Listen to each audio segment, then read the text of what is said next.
বাবা কি করছো? কি করছো? এই তো সূর্যমুখী গাছ, সূর্যমুখী চারা বীজ লাগাচ্ছি। এটা এখন সূর্যমুখী বাগান করব। সব সব এটা এখন সূর্যমুখী।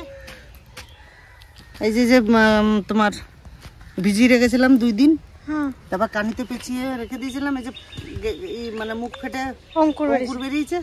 এখন এইটাকে আমি এই গোড়াটা লাগানো হয়ে গেছে। ওই সাইডটা লাগানো আগে 2 দিন আগে ওইটা লাগানো হয়েছে। এখন আবার এই সাইডটা লাগাচ্ছি। তুমি এদিকে গর্ত করছো? গর্ত করতেছো? হ্যাঁ হ্যাঁ গো, আর বড় হয়ে গেলে তার খাওয়াই যাবে না। তাহলে একটা কাঁঠাল করে নেবো। না এইগুলো একটু গেছে, গাছটা নষ্ট হয়ে যাবে। এটা তো ইঁচড়ের গাছ না, কাঁঠাল হবে না তো। না কাঁঠাল হবে, কিন্তু ওই গাছটা অসুবিধা হতে পারে। কি দাদা, একটু মোটা না হলে না মানে গাছটা ভালো হবে না।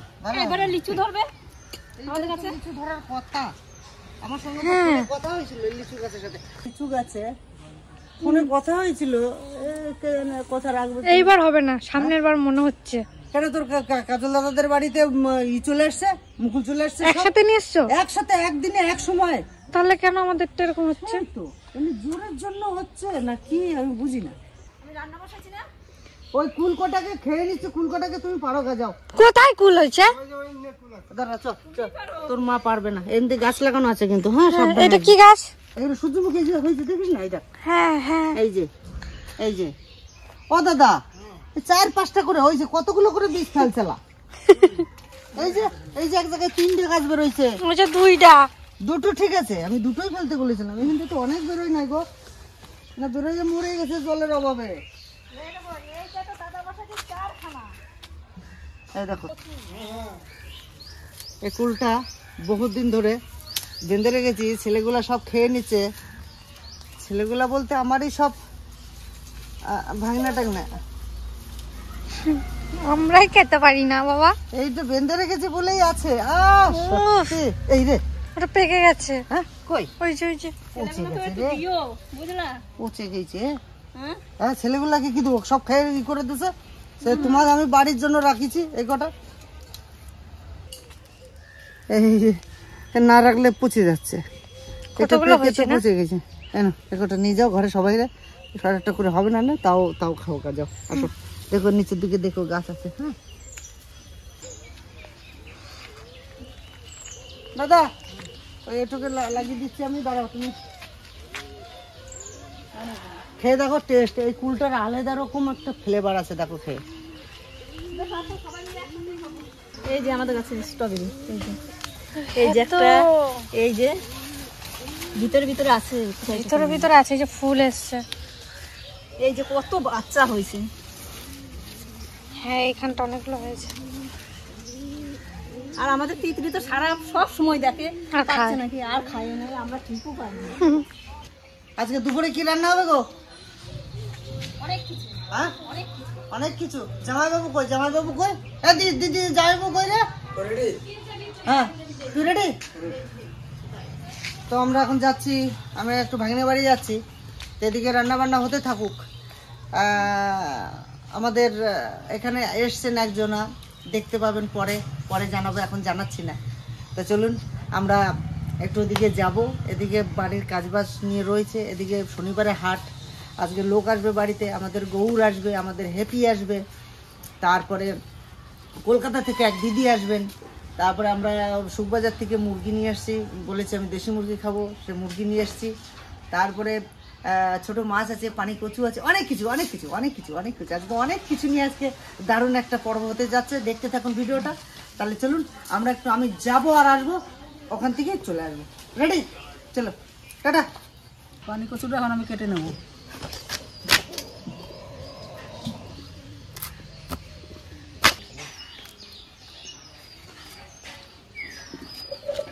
আচ্ছা ঠিক।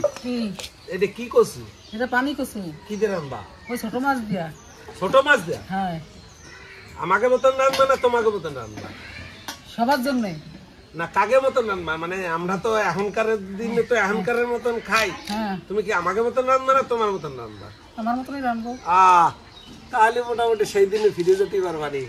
আর এই যে কচু, এটা হচ্ছে পানি কচু, সত্যি একেবারে কি বলবো, এটা লেটেস্ট কচু, সব জায়গায় সবসময় পাওয়া যায় না ঠিকই, কিন্তু খুব উপকারী কচু।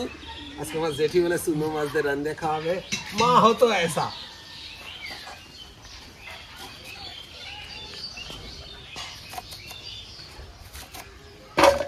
কাটা হয়ে গেছে? কাটা হয়ে গেছে। কি সুন্দর না কচুটা ঠাকুমা, সুন্দর কচু। খুব সুন্দর। দেখি খেতে ইচ্ছে করছে। হ্যাঁ দেখি খেতে ইচ্ছে করছে। খেতে ইচ্ছা করতেছে।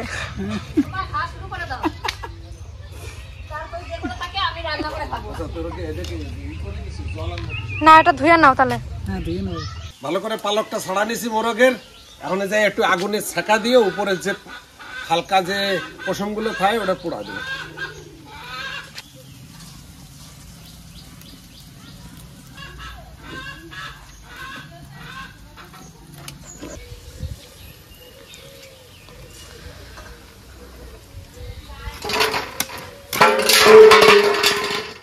আমি ফের খেয়ে দেবো, সত্যি জ্যাং মানে ছোটখাটো একটা খাসির জ্যাং।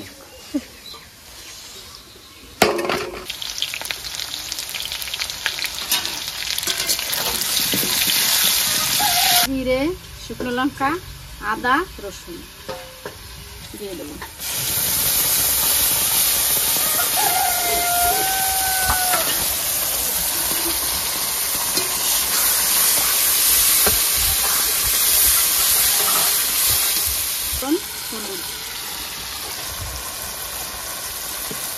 পরিমাণ মতন লবণ।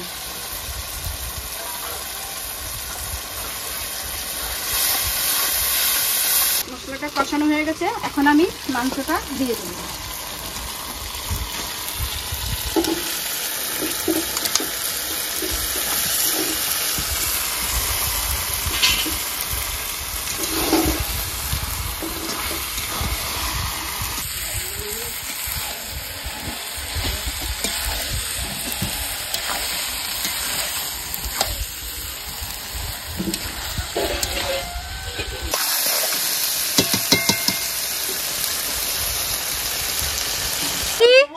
আর মাছকে দাঁত বসিয়েছে দেখি, বসিয়েছে, কোনো অসুবিধা হয় নাই তো?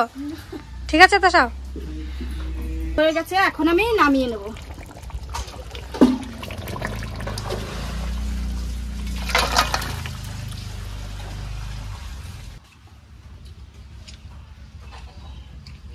চলো, বৌদি আমায় বলেছে মসুর ডাল দিয়ে পেঁয়াজ খাওয়াবে। এই যে তোমার জন্য হয়েছে, এই তো। ওকে, দাও দাও, চলো ডালটা তুলো, দাও।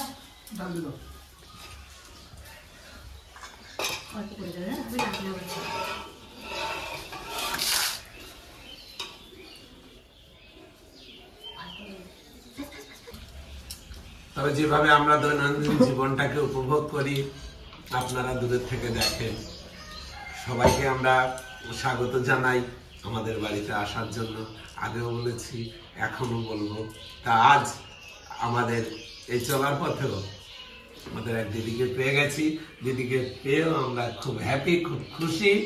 আসুন আমরা দিদির মুখ থেকে শুনে নিই আমাদের বাড়ি পৌঁছাতে কতটুকু আনন্দ পেল। আমি দুলালদার ব্লগ মানে মাই ফ্যামিলি ব্লগ একদম শুরু থেকে দেখি, ফার্স্ট এপিসোড থেকে আমি দেখি। তো আমার কেন জানি না অন্যান্য ব্লগ দেখে যেরকম মনে হয়েছে, এই ব্লগে দুলালদা এবং দুলালদার হোল ফ্যামিলি এত আন্তরিক, আমার কোথাও যেন মনে হচ্ছিল যে একবার কি আমি ওখানে যেতে পারি।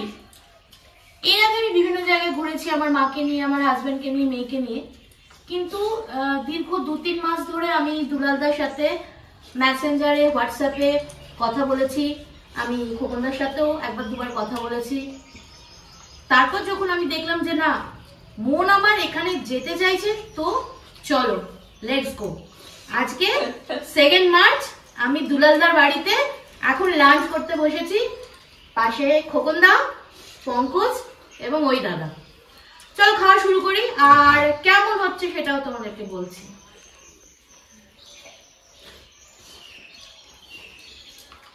কালকে আমি বৌদিকে বলেছিলাম পেঁয়াজ দিয়ে মুসুর ডাল খাওয়াতে, আজকে আমার সেটা করে খাওয়াচ্ছে। বৌদি থ্যাংক ইউ। আলু ভাজাটা করিনি। হ্যাঁ তার বদলে বেগুন ভাজা তো আছে, ব্যাস তাহলেই হবে। এটা তোমাদের ইয়ের গাছের গাছে। একদম একদম।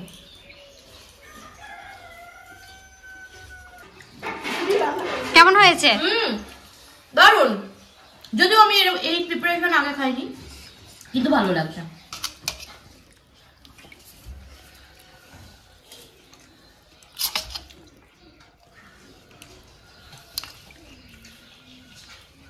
যাক, আমার পাতে অলরেডি এই যে একটা 2 কেজি 400 ওজনের মোরগ মানে আমি কাটেছি, তার মাংস আমার পাতে পড়ে গেছে।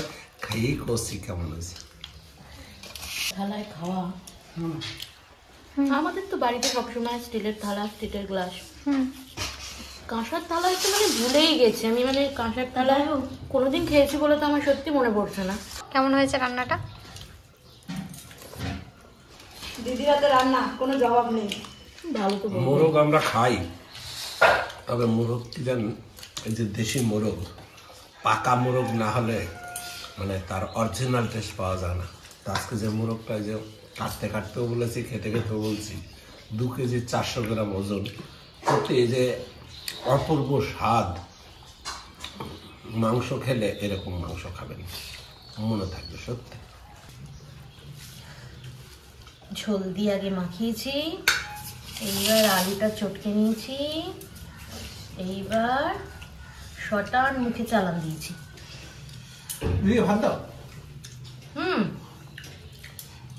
ফ্যান্টাস্টিক। ভালো হয়েছে? তো ফাইনালি পৌঁছে গেছি আমরা আজকে দুলালদার বাড়ি, কারণ আজকে আমাদের ছুটি ছিল। আর কে আসছিল সেটা বলো। আজকে আমাদের মধ্যে মানে বিশ্ববিখ্যাত অভিনেতা যার নাম হচ্ছে বিশ্বনাথ। হ্যাঁ, আমরা ছোটবেলায় তাকে পর্দায় দেখেছি, সিনেমায় দেখেছি। আজকে তাকে রুবরু সামনে পেয়ে খুব ভালো লাগলো। তো ওখানে প্রোগ্রাম কমপ্লিট করে চলে এলাম, পেটে টান পড়েছে, তাই চলে এলাম দুলালদার বাড়িতে। ঘটনা হচ্ছে, আমি বাড়ি থেকে বেরোনোর সময় আমি বলেই গেছিলাম এমন এক জায়গায় যাচ্ছি, তা এখন জানাবো না।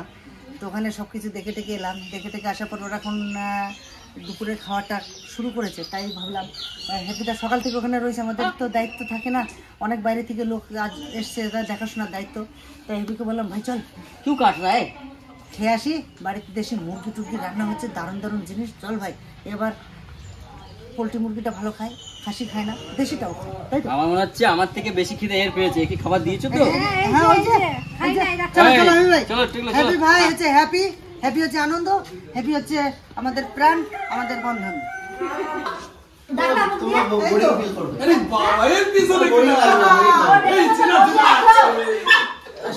ভেতরে যায় একবার বেরোয়, একবার ভেতরে যায় একবার বেরোয় ওখানে। তো এখানে তো আসর জমা বলেছি, তোমরা আসার পর আরো ভালো হয়েছে। আমি সকালে বলে গেছি যে গৌর আসবে, হ্যাপি আসবে, পোষণ আসবে। আমাদের ম্যাডাম তো কলকাতা থেকে অলরেডি চলে এসছে অনেকক্ষণ আগে, অবশ্য আমার সঙ্গে দেখা করে এসছে, আমি পাঠিয়ে দিয়েছি। আমাদের এদিকে একটু দায়িত্বর কাজ চলছে, তাই আমরা খেতে চলে এলাম। বড্ড খিদে পেয়েছে, এবার হচ্ছে কান্ট্রি চিকেন। ওই তোমার দেশি মুরগির ঝোল করে দাও। বেশি কাপড় দিছি না। সামনে সামনে সামনে।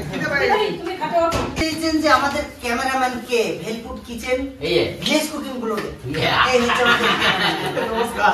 হ্যাঁ আজকে আমি ফার্স্টে মামার বাড়িতে খেতে আসলাম। খেয়ে গেছি ওটা, মানে অফ ক্যামেরায় খেয়ে গেছি, আজকে বসেন। অফ ক্যামেরায় খাচ্ছি।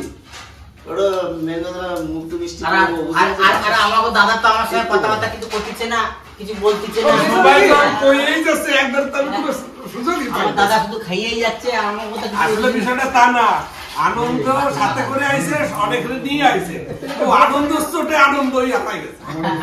আমি মধ্যখানে ঢুকতে পারি না। বাস আশীর্বাদ করো জানি সবসময় আনন্দ থাকতে পারি। হয় হয়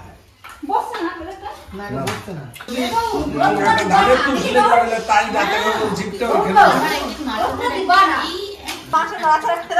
আমার ধরুক আর না ধরুক, আমি প্রথমে বলতে পারি সেরা টেস্ট। ঠিক আছে, খেয়ে গৌর বলবে। একটু খুশি হলাম যে আজকে ঝাল একটু কম হয়েছে, তার জন্য আমি খুব খুশি। ঠিক আছে, যে খেতে পাচ্ছি। মানে ঝাল তো, ঝাল তো, না না, ঝাল একটু কম আছে একটু। হ্যাঁ খুব ভালো হয়েছে। হ্যাঁ। আমি একদম ঝাল খাই ও না। আগের বার খেয়ে বুঝে গেছে, আমি এই কথাটা বললো। দা সেদিনকে কথা কি তোমার মনে পড়ে? মনে আছে? বাবারে। সেই দিনের কথা আর ভোলা যাবে না। গৌর তুমি বলো কিছু। না হ্যাপিটা কিছু বলো। গৌর এক ছবি দেই। তো মামাদের বাড়ি আগে পরে খেয়ে গেছি, ঠিক আছে, তোমাদের রান্না খেয়ে গেছি মামিদের হাতে। তো আগে খেয়েছি, রান্না খুব ভালো। আর আজকে তো বলতে নামে না, একদম মানে সেরা, খুব সুন্দর রান্না হয়েছে, মাংস ভালো সিদ্ধ হয়েছে। মাঝে মধ্যে আসবো খেতে, মাঝে মধ্যে দেখতে পাবো না, কিন্তু আমি খেতে যাবো। ও কাকা তুমি ঝাল ঠিক আছে তো তোমার? আচ্ছা ঠিক আছে বলুন তো। আজকে আমাদের হ্যাপি তো বলো। ঠিক আছে। আজকে বুঝতে পারছিস গাছ কোনো অসুবিধা নেই। আমি আর কি বলবো, আমি তো রোজ খাই, ভাত পাইলে সকালবেলা চলে আসি, নেই দুলো ভাই এরকম মানে আসলেই আমাদের তো ঘরে ঘরে ব্যাপার। কি হয় তো ঘরে ঘরে ব্যাপার, কোনো ব্যাপার নাই। আর বদিরাকে রান্না কষ্ট হয়নি তো? প্রচন্ড কষ্ট হয়েছে? ট্রেনে খুব ভিড় ছিল। দাঁড়িয়ে দাঁড়িয়ে এসছি 2.5 ঘন্টা। চারটা হয়ে গেছে? না ভাবছি করবো কি খাওয়া হয়ে গেছে? না, খাওয়া হয়নি, বসবো একবার। আমার সাথে খাবে বলছে দিদি। আমি কোথায় যাবো? আমার সাথে তো কথাই পারা। আচ্ছা, এদের সঙ্গে কথা বলা যাবে না। আর দিদির সাথে কথাটা পারবো না। আমি তো সবকিছু জোগাড়জান্তি করে দিয়ে যেতে পারি নাই। জামাইবাবুকে আজকে সবসময় রেখেছিলাম। জামাইবাবু সমস্ত কিছু জোগাড়জান্তি করেছে। সকালবেলা হাটে যাওয়া থেকে শুরু করে জামাইবাবু আমিও গেছিলাম হাটে, সমস্ত কিছু করে সবার সঙ্গে মিলে ঝুলিয়ে কাজকর্ম করে বাড়ি কতদূর কি করেছে সব আপনারা মধ্যেখানে আবার এও করেছি, কি? আমার ম্যাডামকে নিয়ে আবার দাঁত লাগিয়ে নিয়ে আইছি, দেখাইছি। হ্যাঁ কোথায় কোথায় কোথায় কও কি তোমার দাঁত পড়ে গেছে? হাই সব কোনো এখন মাইয়া দিয়া দিলা, না নাতি আইলো না পুতি আইলো না। তার আগে বলি, এখন মানুষের চুল, দাঁত, হ্যাঁ হাঁটু ব্যথা, কোমর ব্যথা বয়স হিসাবে হয় না, ও মানে হলেই হচ্ছে, এরকম একটা হয়েছে নাকি মামি? নাচ করে চাপ হয়ে যাবে। তার ধান দিবারে পড়ে গেছে, হয়তো তার ভেঙে গেছে, কি করবে? বদি তোমার যদি বিয়াই আসে আইসে যদি এই ওসব কিছু না, মামা একদিন একটা বড় মাছের মাথা এনে দিয়েছিল, খাই থেকে দাঁতটা ভেঙে ও গেছে। সবগুলো নাচ করছে রে, মাথার মুড়া খাইয়া দাঁত হারাইছে। দাদা তোর তো অবস্থা কেরোসিন। ওরা দুলাদা প্ল্যান করেছে। প্ল্যান করেছি। উনি এই দেশি মুরগিটা বেশি ভালো খায়, ঠিক আছে, আর দেশি মুরগিটা আমি একটু কম খাই, আচ্ছা। হাঁসের মাংসটা বেশি খাই। আচ্ছা উনি হাঁসের মাংসটা কম খায়, আচ্ছা। তো এই দাঁত ভাঙিছে না ভাই, ভালো হয়েছে, মানে হাঁস খাতে পারবো। বুঝলি তো ভাই? ও বাহ। আর দাঁত লাগানোর বিষয়টা হচ্ছে ওনার সেট করতে অনেকটা দিন লেগে যাবে। অন্য জোনারটা যদি এনে কুকুর কুকুর লাগাই দেওয়া হয় আর জীব এখানে বাড়ানো না। সত্যি কথা বলতে খেতে বসে হাসি ঠাট্টা গল্প, এই হচ্ছে পরিবার। এরকম পরিবার জানি না কজনের ঘরে ঘরে আছে, তো অবশ্যই যাদের আছে তারা এরকম পরিবার তো খুব ভালো, আর যাদের নেই তারা এরকম পরিবার বানিয়ে নিন। দেখতে পাচ্ছেন তো কত মিল মীমাংসা, মানে এক কথায় অসাধারণ। হ্যাঁ ভাই, আর কিছু থাকবে না জীবনে, ঠিক আছে, আজ আছি কাল নাই। একে অপরকে ভালোবাসো, অহংকার না করাটাই সব থেকে ভালো। বেঁচে থাকো, এটাই চাই। তো বাড়ি সবার খাওয়া হয়নি, সবাই খাবে দাঁড়িয়ে রয়েছে, আমরা খাওয়া হয়ে গেলে আবার চলে যাবো। তো এই ভিডিওটা বড় করছি না, আমরা থাকতে পারিনি, এখনই বেরিয়ে যাবো। এটা কেমন লাগলো কমেন্ট করে জানাবেন, আর পাশে থাকবেন। Thank you so much. সবাই ভালো থাকবেন, সুস্থ থাকবেন, টাটা। টাটা।